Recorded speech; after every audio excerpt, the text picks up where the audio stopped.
Boas, meu.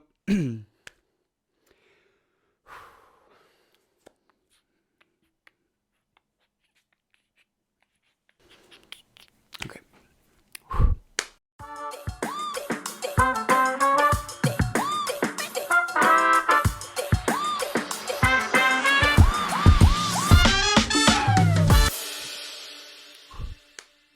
Boas, meu povo, e bem-vindos a mais um episódio do Espaço Instável. Mais uma semaninha, vamos, segundo as minhas contas, no 23º episódio. Na realidade é 24º. Sempre aqui a largar conteúdo para vossos mercês. E hoje, com um cenário diferente, com toda uma quantidade de 15 mil ataques cardíacos que eu tive de ter para conseguir começar a gravar este episódio. Foi todo aqui um alvoroço, mas espero que a câmera não caia, porque, enfim, há toda uma torre aqui. E depois gravo um vídeo e se calhar ponho nos meus stories. Vão lá ver nas redes sociais o projeto que foi para gravar hoje o Espaço Instável. Vão lá checar no meu Instagram, tá? É só isso. E já que estamos a falar de Instagram, vamos aqui muito rápido à nossa missinha da blogueira. Já sabem, se estão a ouvir no Spotify, sigam-me no Spotify. Se estão a ver no YouTube, subscrevam, deixem um like, partilhem, comentem muito, ativem o sininho das notificações e a todos os ouvintes, os que visualizam, os que veem a minha cara, os que apenas ouvem a minha voz, todos vocês em união, partilhem o episódio, tá? Partilhem muito, não sei. O episódio de hoje foi um pedido de uma fiel ouvinte do Espaço Instável que me mandou mensagem com uma sugestão e eu disse: muito bem, gostei. Gostei da sugestão e, portanto, vamos fazer. Esta pessoa pediu-me que eu falasse sobre o meu percurso no mundo da dança. E eu pensei, será que é aleatório? Talvez, mas talvez não. E porquê? Porque, para quem me conhece e para quem não conhece, eu vou fazer a apresentação. Eu fui bailarino durante muitos anos. Aliás, continuo a dançar, continuo a ter alguns trabalhos, mas durante muitos anos essa foi a minha principal vocação, o meu principal foco e o meu principal consumo de tempo. E não é um consumo pequenino, é um consumo bem grande. E, portanto, acho que seria engraçado eu se calhar contar-vos um bocadinho da minha história, de como é que foi o meu percurso na dança todos estes anos, a quantidade de coisas que eu fiz e porque que hoje em dia já danço mais assim como hobby e não a um nível profissional, tá? É disso que vamos falar hoje e por isso vamos começar aqui a debochar esta pequena história do que a dança me marcou. Ai, é uma cena bem, gostei, marcante, bem alta definição aqui, tá? Já me estou a achar. Queria só fazer um comentário que anda um calor do c... Não sei o que é que se está a passar e, portanto, eu hoje estou de calções. Se virem assim a minha pernoca aqui a palpar no vídeo, é porque eu estou de calções, porque já não aguento calor. Estou mesmo com esta t-shirt branca assim básica, nojenta, que está sujo aqui. Estou na esperança que a Noda não se veja, mas acabei de fazer uma Noda há um bocadinho com ketchup. Pronto, isto não interessa a ninguém, foi só assim um desabafo e dilúvio mental. E por isso, continuando e prosseguindo, vamos lá então à história do meu percurso na dança. Bora lá. Vamos começar por onde? Se calhar pelo princípio, que é a parte por onde se deve começar, não é? Lógico. Eu comecei a dançar aos 5 anos de idade. E porquê? E logo aqui temos uma pequena história engraçada. Que foi a história de como é que eu comecei a dançar. Que eu literalmente cheguei com 5 anos ao quarto da minha mãe e do meu pai e disse assim: quero ir para o balé. Mas do nada. Sabem? Aquilo popou assim do nada mesmo. E a minha mãe disse... Ficou assim, um pouco chocada. E o que é que fez? Meteu-me no hip-hop. Eu pedi uma coisa, deu outra. Mas ainda bem, porque eu gostei. Mas não, eu pedi então aos meus pais que queria ir para o balé. E eles colocaram-me numa escola de dança que havia aqui na minha city. All About Dance. Vão lá seguir, vão lá acompanhar nas redes sociais, que é uma ótima escola de dança. Pronto, e eu comecei então aos 5 anos a dançar no All About Dance. Aquilo não era bem hip hop, era assim, dança para miúdos. Estão a perceber aquela dança assim para miúdos, que nem tem meu nome, é dança para miúdos, é isso. E eu comecei, fui experimentar a primeira aula e adorei. E eu lembro-me que quando eu era pequenino, a dança ocupava de facto um lugar muito importante na minha personalidade e na minha forma de lidar com os problemas da vida. E de que forma? Que eu lembro perfeitamente que eu tinha na altura uma aparelhagem pequenina, assim, pronto, uma daquelas aparelhagens assim bem rococó, que eu tinha no meu quarto E eu lembro-me que sempre que eu tinha algum problema na escola, algum problema com a família, comigo, estava mais triste, eu ligava a música aos berros no meu quarto e punha-me em cima da cama ou no chão a dançar, aquilo que eu achava que era dançar na altura, a mexer o meu corpo e imediatamente sentia um enorme alívio. E acho que foi isso também que me fez querer ir experimentar dança e que quando comecei a dançar me trazia uma alegria descomunal como nunca mais nada me trouxe na vida. Isso é um facto. E então eu fui experimentar a primeira aula de dança e adorei. Quis logo continuar, fiquei durante muitos anos, era tudo uma maravilha. Depois comecei a perceber que pronto, que tinha algum jeito para aquilo, não é? Que até tinha assim um je ne sais quoi. Os meus professores diziam sempre que eu tinha bastante jeito, que era um miúdo muito expressivo, que isso eu sempre fui. Nota-se, não é? Aqui, toda esta expressão. Que eu às vezes estou a gravar um vídeo, depois vou a ver e parece que eu estou a fazer Vogue aqui. Este Vogue foi super podre, mas vocês perceberam. Que fuleiro! Pronto, eu continuei a dançar durante muito tempo e sempre nessa academia que havia aqui na feira. Depois, mais tarde, em 2000 e não faço a mínima ideia, eu tinha para aí 9 anos, eu tinha uma professora aqui e eu dizia sempre que queria ser bailarino, queria ser bailarino, queria ser bailarino. E ela disse-me que se eu queria realmente ser bailarino, devia investir em aprender mais as bases. E o que é a base de qualquer dança? O balé clássico. E então ela disse, olha, tu se calhar devias procurar um bocadinho de bases de balé clássico, para teres assim as bases, para conheceres melhor o teu corpo e que isso pode-te dar mesmo muito jeito para depois tirares uma formação em dança. E eu, pareceu-me bem, falei com a minha mãe, eu andava na psicóloga e ela é que até me recomendou uma escola de balé no Porto, recomendou aos meus pais e eles disseram, ok, muito bem, vamos então experimentar. E eu fui lá experimentar.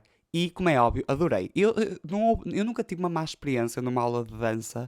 Eu nunca fui aquela criança que foi experimentar e disse não gostei. Não, eu adorava. Qualquer coisa que eu adorava sempre. Fazer uma coisa nova, adorava.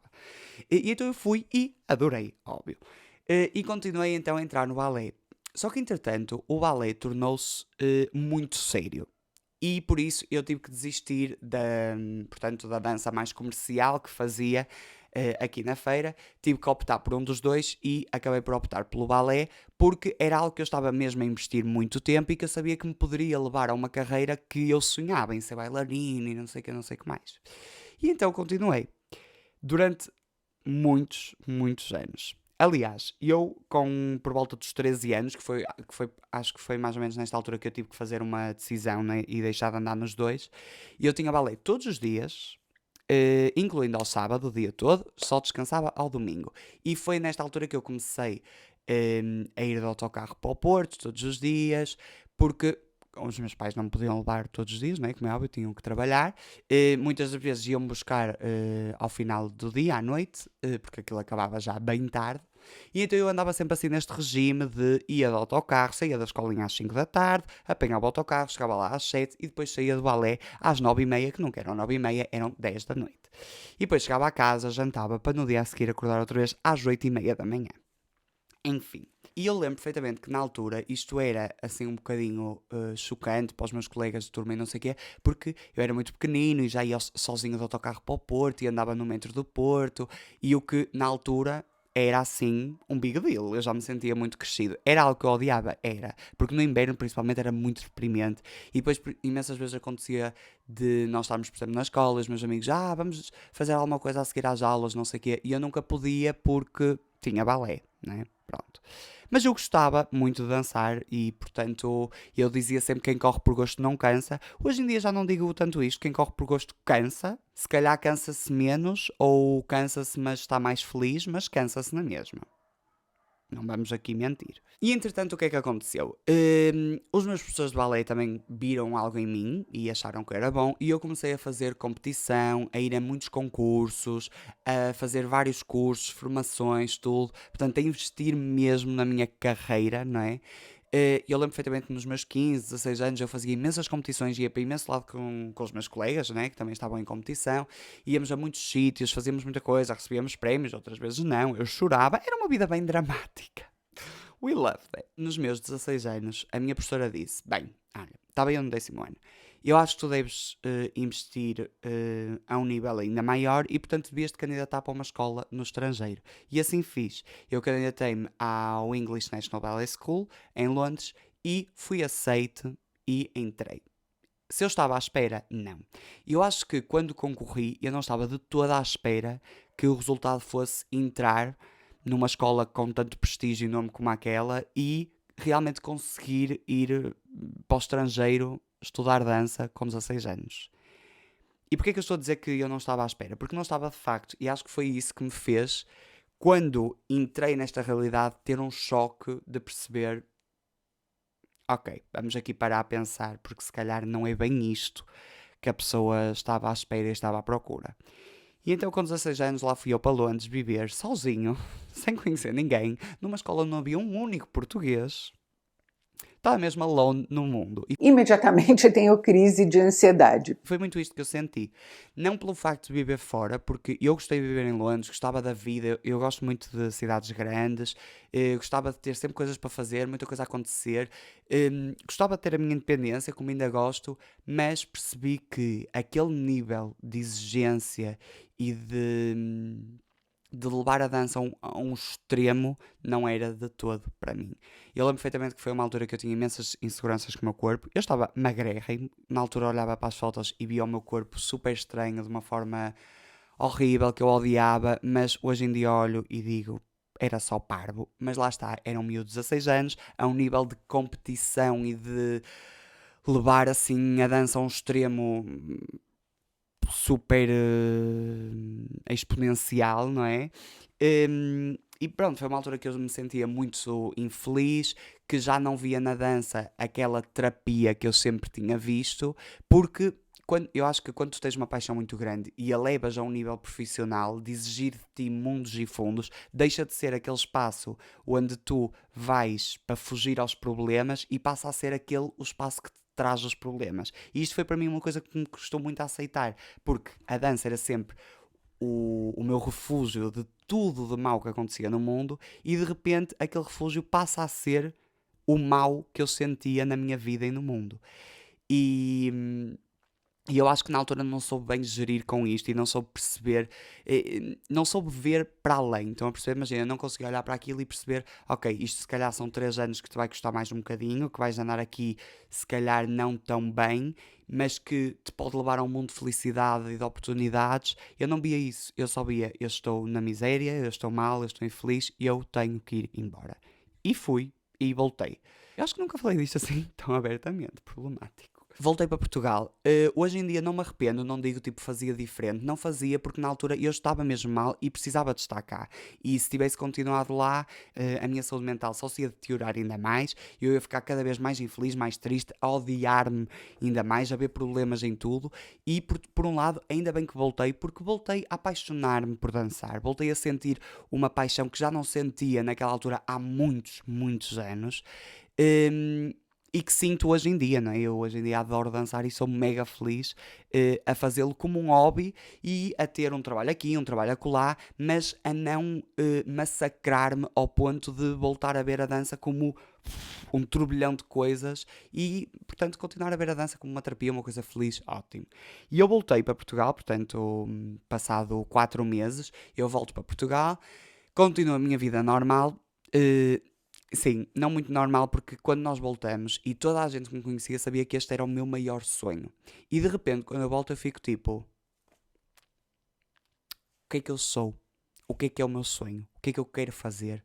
Quem é que é o Manel? Porque na minha cabeça, Manel Oliveira era o bailarino. Portanto, quem é que seria este Manel Oliveira, né? O que é que eu vou dizer às pessoas? O que é que as pessoas vão pensar? Vão pensar que eu sou fraco, que eu sou um desistente. Temos que ter em consciência que isto era um miúdo de 16 anos, né? Hoje em dia eu tenho 21, fazia tudo de forma muito diferente e estava-me completamente a cagar porque as pessoas diziam ou deixavam de dizer, como estou hoje em dia. Mas na altura, como é óbvio que há ali um choque emocional e um choque na minha cabeça de perceber o que é que vai ser o meu futuro, o que é que vai acontecer. Eu estava há tantos anos a planear que ia ser bailarino, que essa ia ser a minha carreira, o que é que eu ia fazer agora? O que é que agora me ia fazer feliz? Não fazia ideia. Após voltar, eu fiz uma pausa, tive bastante tempo sem dançar e, após ter estado sem dançar, voltou a vir aquele bichinho de ok, acho que já estou no momento, acho que me apetece outra vez. E fui muito também motivado pelo facto de querer acabar o curso. Eu, quando estava em Portugal, estava a fazer o curso de balé, que vai até ao nível avançado 2, e eu faltava-me fazer esse nível. E então eu falei com as minhas professoras da Escola do Porto, de Centro de Dança do Porto, sigam também vou dar aí um shout-out, um shout-out para o Centro de Dança do Porto, também sigam lá nas redes socials. E falei com as minhas professoras e disse, bem, eu quero acabar o avançado 2 para ficar com o curso feito, porque acho que neste ponto falta-me um ano, e acho que é um objetivo. E fiz, correu super bem, correu lindamente, eu adorei e estava muito feliz. Entretanto, o que acontece? Ao fazer o avançado 2 e a voltar a requerer de mim um nível de exigência que me trazia aqueles pequenos traumas, estão a perceber que eu já tinha, eu percebi, ok, o problema se cá está muito que o balé é um estilo de dança super exigente e nunca vai deixar de ser, nem eu vou conseguir deixar de o fazer neste nível. Eu sentia muito que ou eu não fazia de todo, ou se fazia, eu exigia muito de mim, depois eu metia-me em tudo. Alguém dizia, queres fazer sim, e nem pensava. E quando dava para mim, já estava outra vez nesta espiral de exigência e profissionalismo e problemas que não me traziam uma felicidade e um sentido de preenchimento. Estão a perceber? Pronto. E daquilo que eu queria que a dança fosse para mim e simbolizasse para mim.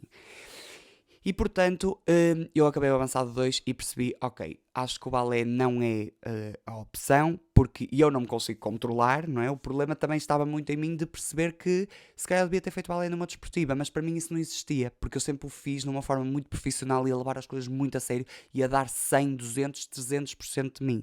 E portanto eu não conseguia fazer esta gestão de fazer só na desportiva. Isso não existia para mim. E eu lembro perfeitamente que na altura as pessoas diziam, mas porquê é que tu não vais e fazes assim mais na desportiva, mais no relax? Mas isso não era uma possibilidade, nem era uma coisa que eu conseguisse. E aliás, eu lembro perfeitamente, e falo disto com as minhas amigas do balé, que elas próprias também tinham esse problema, porque nós levávamos aquilo a um nível tão profissional que era muito complicado desconstruir essa forma como víamos aquele estilo de dança e fazê-lo de outra forma. E portanto eu disse, ok, vou agora entrar na faculdade, foi no ano em que entrei na faculdade, portanto, porque eu acabei o avançado 2 no 12º ano, acabei o curso de balé e no primeiro ano da faculdade eu disse, vais começar uma vida nova, tudo novo, vamos parar a dança. E parei, e tive um ano sem dançar, sem fazer balé. Foi um ano em que fui fazendo alguns trabalhos de contemporâneo, algumas coisas, mas sem grandes cenas. Sem assim grandes rotinas na dança, sem ir todos os dias para a dança, sem dançar diariamente, o que na altura me fez bem, porque fui preenchendo a minha cabeça com outras coisas e fui encontrando outras coisas que gostava de fazer, e ainda bem. Só que, entretanto, mete-se o quê? A nossa querida pandemia. E com a pandemia, eu estava em casa e aparece um reclame a dizer Got Talent Portugal, inscreva-se, não sei o quê. E eu estava com a minha mãe sentada no sofá e disse assim, mãe, e se eu me inscrevesse? Só pela diversão, só para saber como é que é um programa de televisão. E inscrevi e passei.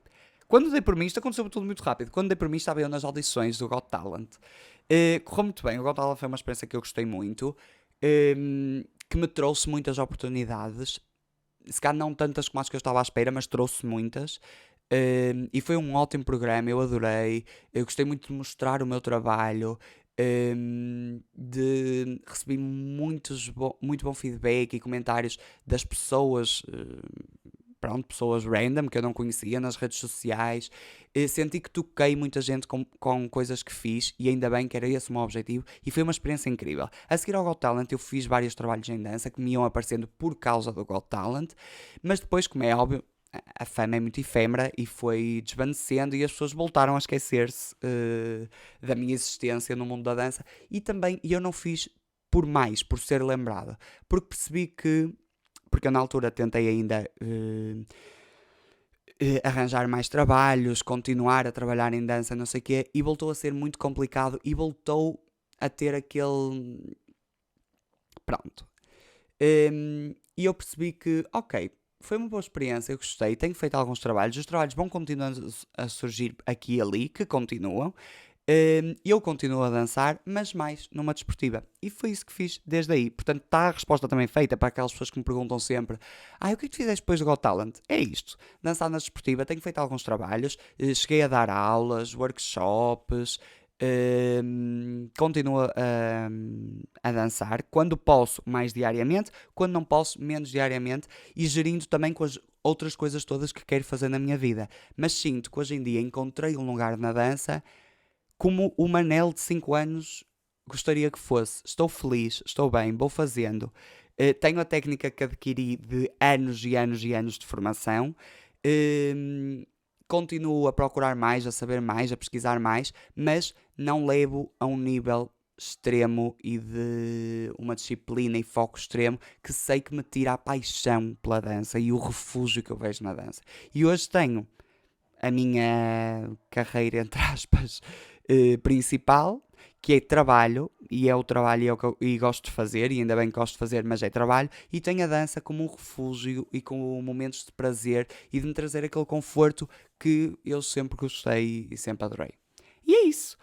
Está respondida a questão do meu percurso na dança, foi este, acho que não tenho muito mais assim para acrescentar. Se quiserem ver vídeos, estão no YouTube, pesquisem Manuel Oliveira Got Talent que aparece, ou então no meu Instagram, mais lá para baixo, nos Reels, eu tenho muitos vídeos a dançar, podem ir ver também, ou no Ticoteco, como vocês preferirem. E é isso, acho que foi mais um episódio do Espaço Instável, espero que tenham gostado. Já sabem, acompanhem-me nas redes sociais, Manuel Oliveira 1 no Instagram, temos lá o questionário, um espaço incrível também no TikTok, e acompanhem os meus Insta Stories todos os dias. E além disso, o Insta Story sobre a gravação de hoje, que foi aqui uma miséria, tá? À Carolina, que me mandou a mensagem no Instagram, muito obrigado, espero ter respondido à tua questão sobre este percurso da dança e espero ter inspirado mais pessoas a dançar, a sentirem-se felizes e a fazerem aquilo que gostam. Se querem investir numa carreira na dança, invistam. Com calma, sem porem muita pressão em vocês, porque muitas vezes como bailarinos temos esta necessidade extrema de estar sempre a pôr uma pressão louca em cima de nós, o que não faz bem. A dança também é para nos divertirmos e para sermos felizes. Aliás, tudo é para sermos felizes, tá? Nunca um trabalho nos deve trazer uma infelicidade extrema e um desagrado. Devemos sempre procurar fazer aquilo que gostamos e que somos felizes. Claro que a nossa realidade capitalista muitas vezes não permite isso, mas vamos tentando. Sinto que hoje falei muito, tá? Estou-me aqui a alongar e o resto já não interessa para ninguém. Portanto, foi mais um episódio de Espaço Instável. Espero que tenham gostado. Um beijo enorme e até ao próximo. Até à próxima terça-feira, à próxima semana, para mais um episódio do Espaço Instável, tá? Beijinhos. Beijo.